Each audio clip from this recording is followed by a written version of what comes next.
Welcome to the third part in the series on how to learn Japanese. In this video, I'm going to be covering sentence mining, and while I'm going to be using Japanese as an example, these methods can absolutely be adapted and applied to other languages as well. So, in order to cover sentence mining, I'll try to explain what sentence mining actually is, how to perform it, how to decide what you should and shouldn't mine, and of course, what kind of content you should mine from and where to actually find said content. So, sentence mining is basically taking some concept from your immersion and making a flashcard for it. For example, imagine copy-pasting a sentence from a TV show into an Anki card. That would already be sentence mining. However, sentence mining is more like an umbrella term. You don't actually have to only mine sentences because there are no rules when it comes to sentence mining, which also means that you can perform it in a myriad of different ways. The reason I personally sentence mine though is to learn new words, and that's what I'm also going to be focusing on in this video. But before I show how to actually sentence mine, I first have to explain what the cards are going to look like that I'm going to create through sentence mining. If you don't know much about Anki or what Anki cards are, I really recommend checking out the first two videos in this series because this video builds upon them and I'm going to be omitting a lot of information that I already covered in those videos. So this is a card that I made through sentence mining. On the front it contains a sentence, and within that sentence there is a word that I bolded because that's the word that I'm going to be trying to learn.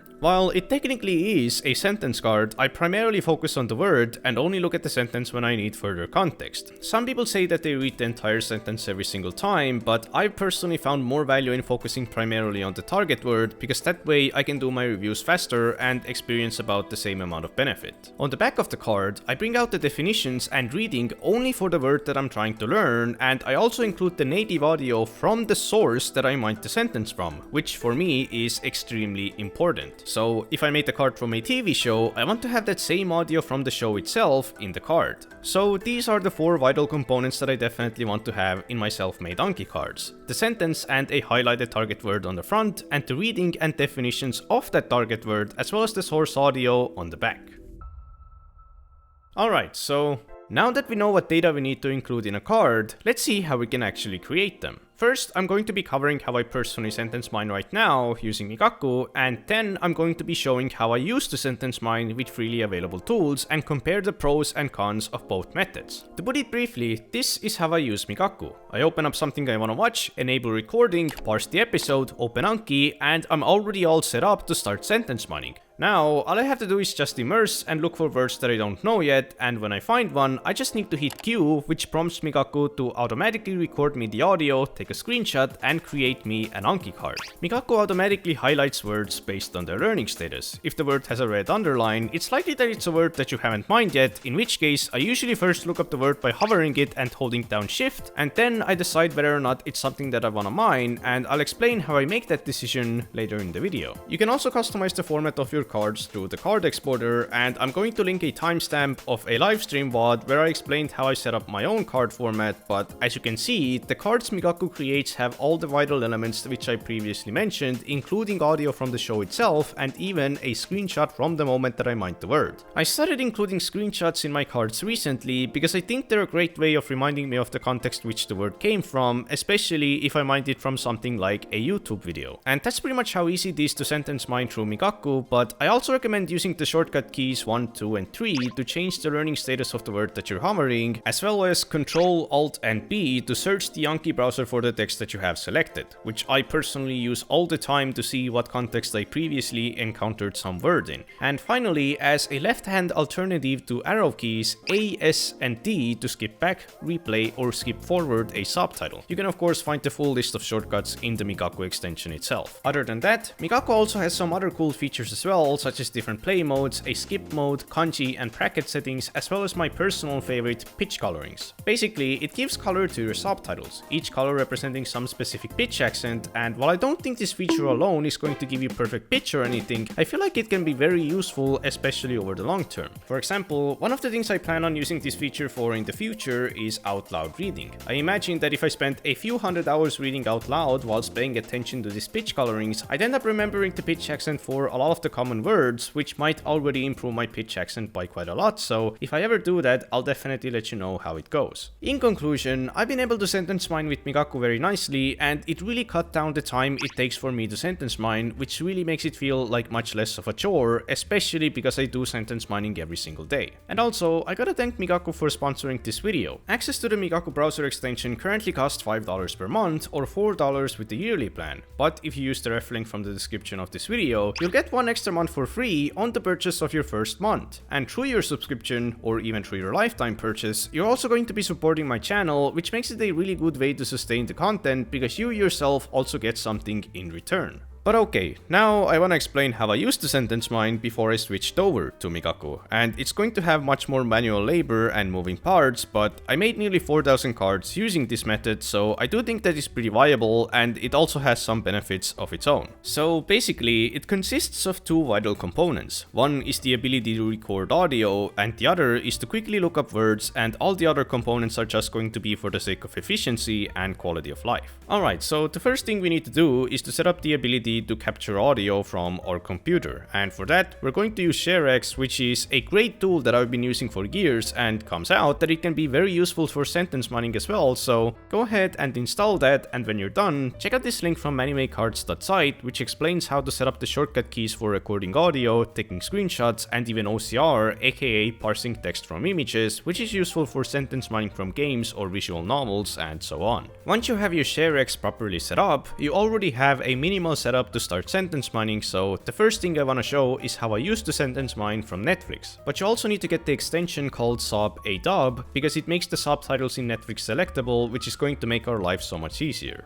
So now we need some way to look up words, and there are multiple ways to do that, but the most obvious one is probably just copy pasting the text from the subtitles to chisho.org, which is not bad, but it's a bit time consuming, so what you can do is get some Chisho lookup extension that allows you to just right click the selected text and look it up directly. Or you can also get Yomi-chan, which allows you to look up words instantly just by holding down shift, and that's the way I went about it in the end. And once again, I'll leave a link to animecards.site which shows how to set up Yomi-chan. You can actually create cards with Yomi-chan in one click as well, which I sometimes do use, but I don't really like it because the cards won't have the audio from the show itself. Okay, so now you have everything you need to get started with making Anki cards on Netflix, so this is how I make a card. I find a word or expression that I wanna mine, copy paste the sentence into an Anki card, bold the target word, type out the definitions, and then I need to record the audio, and this is the most annoying part about sentence mining from Netflix because it's rather hard to time the recording well without something like Migaku. I tried finding other browser extensions that let you skip to the previous or next subtitle, but they all had issues such as getting desynchronized, being incredibly laggy, or just not working at all, so I just resorted to syncing up my recordings manually by hitting the back arrow to skip back 10 seconds and then spamming spacebar until it's properly lined up, and then I just start recording and paste the audio into the card. You can also take a screenshot if you want, but for that you have to disable hardware acceleration if you're using Chrome, or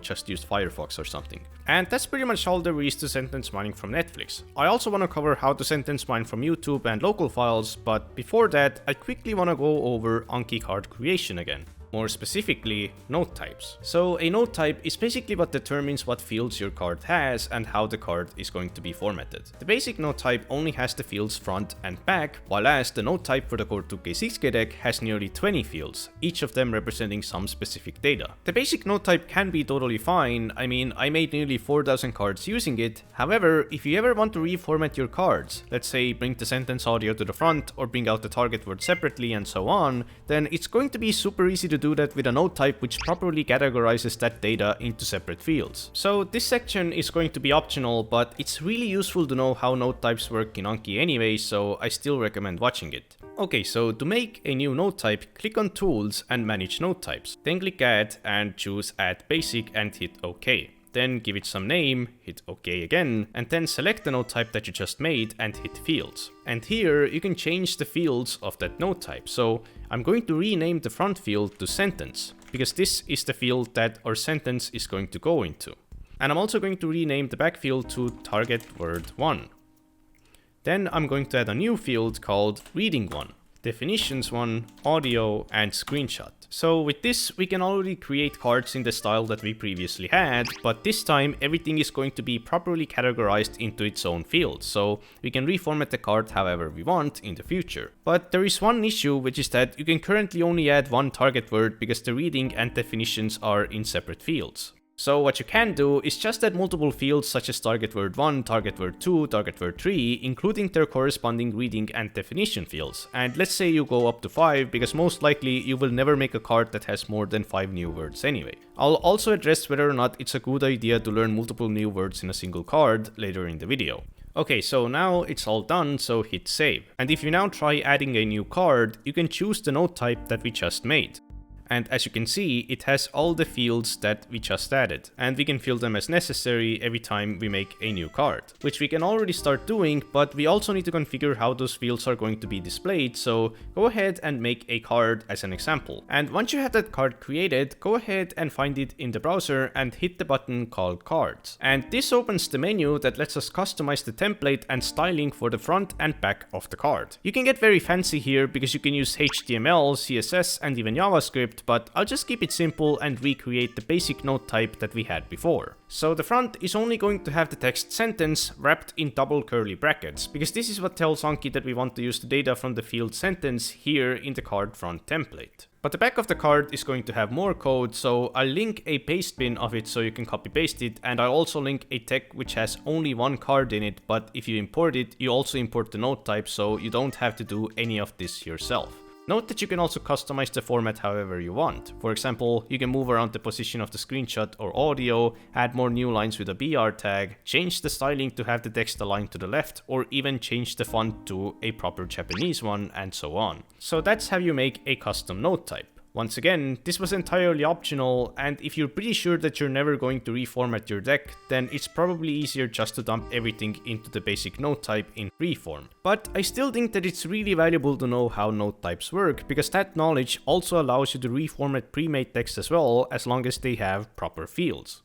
But okay, that's enough about node types for now, because I still have quite a lot of stuff to cover in this video. But before I move on to the more theoretical aspects of sentence mining, such as what words you should actually mine and so on, I first want to show you how you can sentence mine from local files without Migaku. So, as you might know, while streaming services like Netflix are great for sentence mining because they almost always have subtitles that you can mine from, their biggest weakness is lack of content. And very often it comes out that the thing you really want to watch just doesn't exist on any streaming service whatsoever. But if you're really lucky, by some incredible coincidence, you might already have that content locally saved on your computer. In which case, I mean, wow, that's incredible, but keep in mind that you also need the Japanese subtitles for that content if you want to comfortably mine it. Sometimes the media files themselves already include the subtitles, but if they don't, you can find Japanese subtitles for quite a lot of anime on kitsuneko.net, but if you can't find them there, you're going to have to do some googling. However, honestly, in my experience, when it already comes to that point, then you most likely aren't going to find any, so unlucky.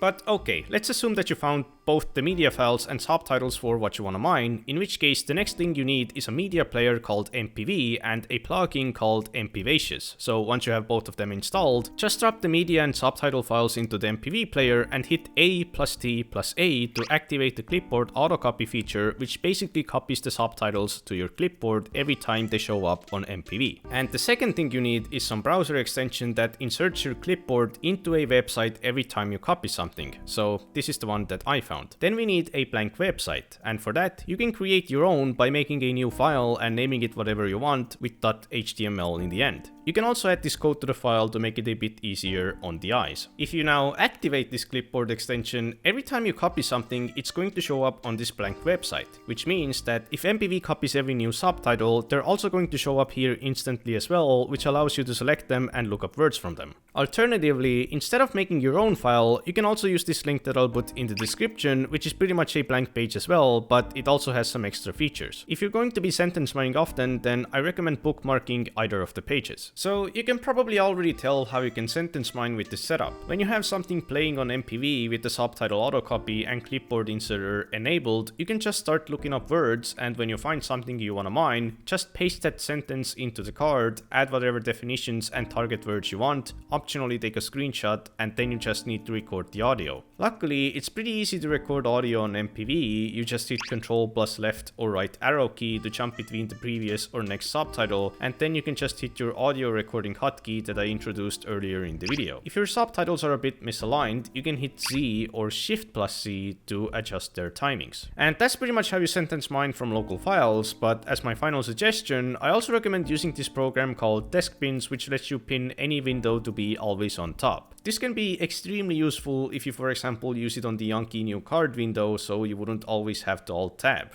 Alright, so I'd also like to mention that there are scripts which automatically mine all the subtitles from an entire media file and create a card for every single subtitle that you then have to later manually filter yourself by choosing what to keep and delete. Personally, I don't really like using those methods because first of all, I find using those scripts and doing the filtering rather annoying, and also because I find it valuable to consciously decide on the spot whether or not I'm going to make a card from something. So, in my opinion, deciding to make a card when the context is still fresh in your memory is valuable because it makes the cards more personal to you yourself. And this is also why I prefer sentence mining every single day and doing my reviews for the same cards on the same day. I don't like having hundreds upon hundreds of new cards stored up because I feel like the memory of the context, the word, and even the reason I mined the card in the first place start to stagnate over time when I don't review them for an extended period. But I can still understand why some people like mass exporting cards. Not everyone likes to pause their immersion for card creation, and sometimes you just want to quickly make some cards that you can review later when you're short on time. Migaku also has a feature that lets you mass export cards. However, because they have a learning status attached to every word, it's going to be much better than just automatically creating hundreds of cards literally from every single subtitle that you then have to manually delete later. Alright, so that's enough about sentence mining from local files, because now I want to talk about how to sentence mine from YouTube videos without Migaku.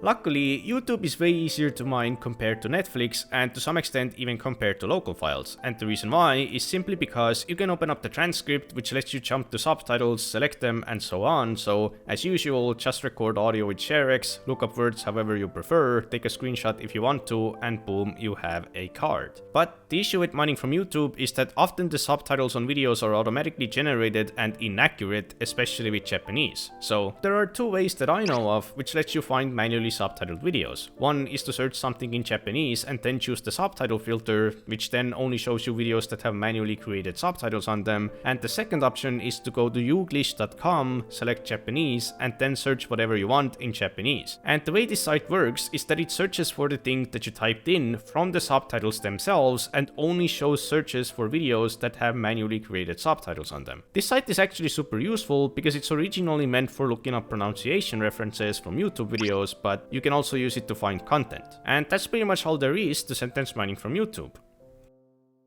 So now that we know what different kinds of sentence mining methods on different platforms look like, what is the best method? Well, it obviously really depends on you yourself. The best method is the one that works for you in your current circumstances. At the end of the day, sentence mining is just a means to an end to create flashcards for learning a language, so what method you use for that really doesn't matter as long as it works. But if I were to talk about myself personally, the way I currently sentence mine is with Migaku, like I've already said, and I'm probably going to keep using it until I'm done with sentence mining forever. But before I started using Migaku though, I used the more labor-intensive method that I just demonstrated, which I also think is a really good way to go about it. But after making nearly 4,000 cards manually, I gotta say that it started to get a bit exhausting. Making cards manually is quite a high APM activity, so obviously it took quite a lot of time and energy, which really made it feel like a chore sometimes. In fact, in my 3-year update video, I said that I'm considering stopping sentence mining when I reach around 10 to 12,000 cards, and a large reason for why was because it felt overwhelming to think that if I want to go for more, I'd still need to keep on sentence mining and doing Anki every single day for at least another year. But now that I'm using Migaku, I actually enjoy sentence mining and it doesn't feel like a chore at all anymore because I can just relax and focus on the immersion, which is also why I'm once again really motivated to go for something like 15 to 20,000 total cards. But this is just my own experience. Of course, you don't have to make 15,000 cards yourself, you don't even have to use Anki, but I decided to do both, which is why I find the $5 or $4 a month for Migaku worth it for myself personally. Obviously, this video is sponsored by Migaku, and I do get a decent cut from your subscription when you use my ref link, which if you do decide to use, I'm very grateful for,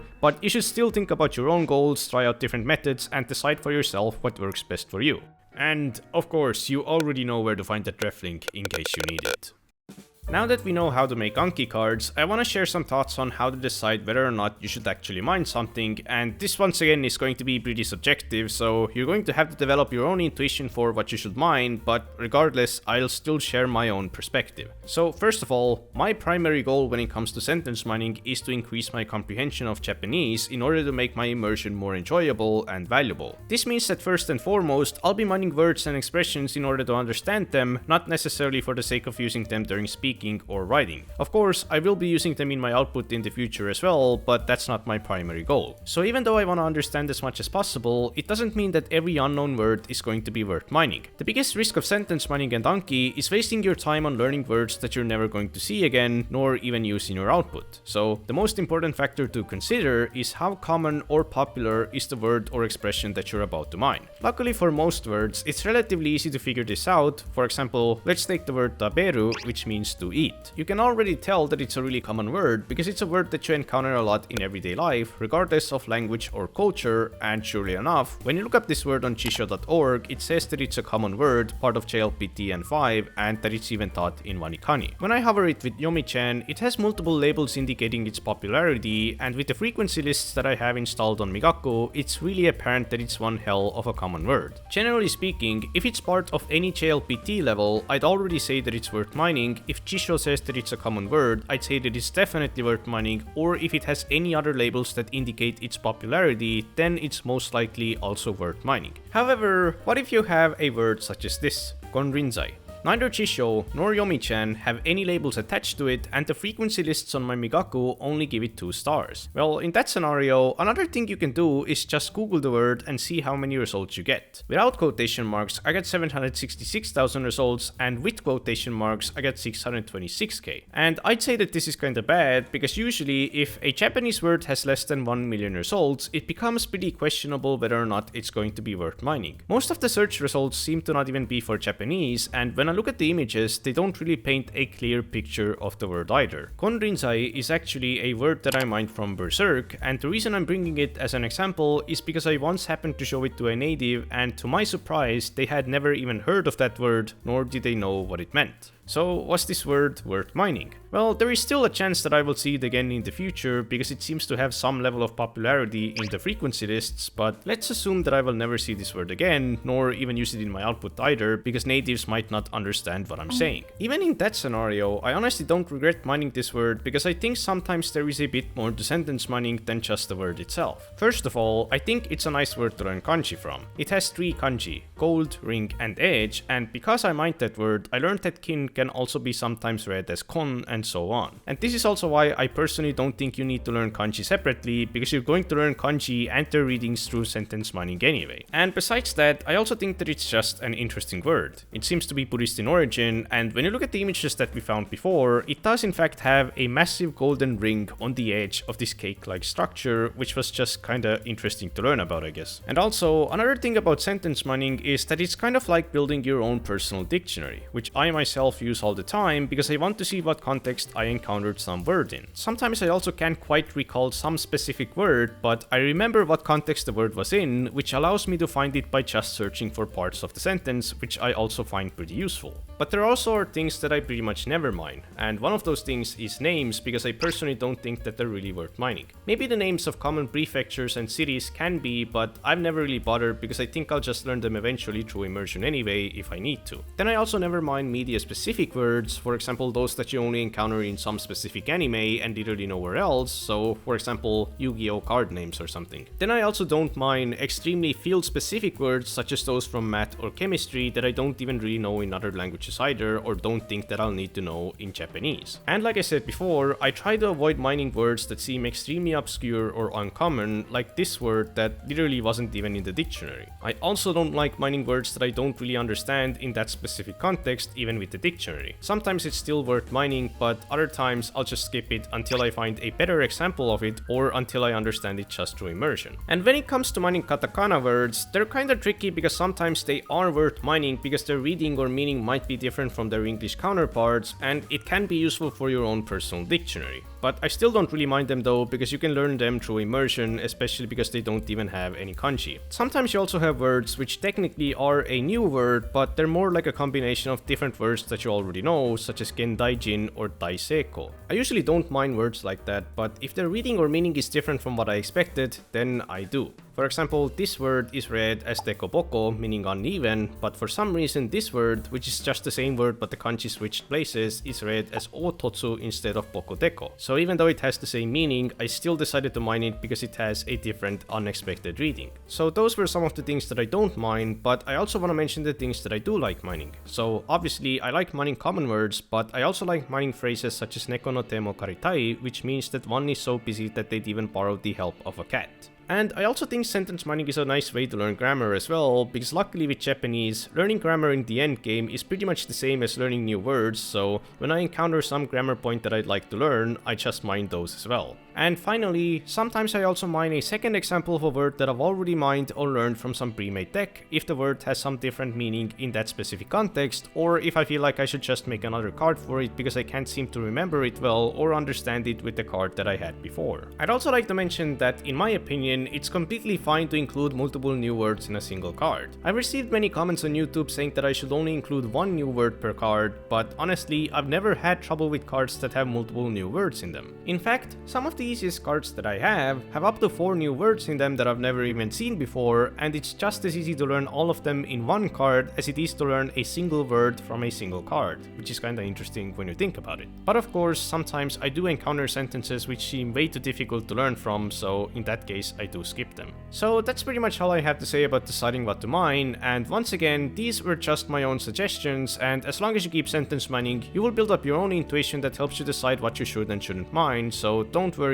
if it felt a bit too complicated. Alright, so that's enough about how to perform sentence mining, and now I want to talk about what kind of content you should actually mine from. I'd say that the best thing to mine is whatever you prefer, so I wouldn't limit myself only to media that you think is good for sentence mining. There are some things which are more aligned with specific goals, such as YouTube for natural speech compared to anime, but I'd say that as long as you get diverse input, it doesn't really matter what you mine as long as you enjoy it. If your main goal is sounding as natural as possible, then yes, I'd say that YouTube is probably the best thing to mine and immerse with, but I'd also say that YouTube is by far the hardest thing to mine as well. YouTubers often use jump cuts and take out pauses and breathing between words or sentences, and generally speak really fast and casual without the best articulation. This mixed with the occasional bad audio quality, loud background music, and complicated speech will make the barrier of entry rather high for YouTube. Most of the time, you're also not going to be able to find Japanese subtitles for whatever you want to watch, but in that scenario, you can still mine the video, as sometimes the automatic ones are correct enough to at least extract new words from, but distinguishing what's a captioning error and what isn't once again takes quite a lot of Japanese knowledge, and all of this combined makes YouTube rather hard to mine for someone who isn't too advanced. I personally started out by sentence mining anime, and I think anime is a really good medium to get started with because the dialogue is way more emphasized and clear compared to TV shows or YouTube. It's also abundant in terms of selection of content that has Japanese subtitles available, which once again makes sentence mining easier. And honestly, there really isn't much else to say about what type of content you should mine, since like I said, you should just mine whatever you prefer. It's also the reason I haven't talked about mining from books or manga. I personally prefer mining from video-based content because I can get the source audio from what I want to mine, and generally I'm not a big fan of reading, but I'll probably still start reading and mining it in the future as well, just to get a little bit more diversity in my cards. Also, if you're wondering how to mine text-based content, you should be able to figure it out with the methods I laid out in this video as well. To quickly bring my own sentence mining plans as an example, I mined nearly 5,000 cards from anime, and now I started focusing on mining more natural content such as YouTube videos and TV shows, but I imagine that in the future I'll also mine text-based content such as novels and whatnot, because apparently they use words and expressions that are common in writing writing, but not in spoken Japanese. And finally, before I end this video, I want to quickly give some suggestions on where or how to find content for sentence mining and just immersion in general. So first of all, like I already mentioned throughout the video, Netflix is great because they have a lot of content at your fingertips, especially if you use a VPN. And the best part is that you pretty much always have Japanese subs and dubs available, so if you don't feel like watching anime all the time, you can even watch the dubbed version of Shrek 2, which I definitely haven't done. However, sometimes you're not going to be able to find specific content you might want to watch on streaming sites, in which case you might have to resort to downloading. And I'll put a link in the description to a spreadsheet by Stevie's which has a lot of useful resources related to learning Japanese. But if you're not really sure what to watch, or at least what to sentence mine, you can also check out this site called jpdb.io, which lets you sort anime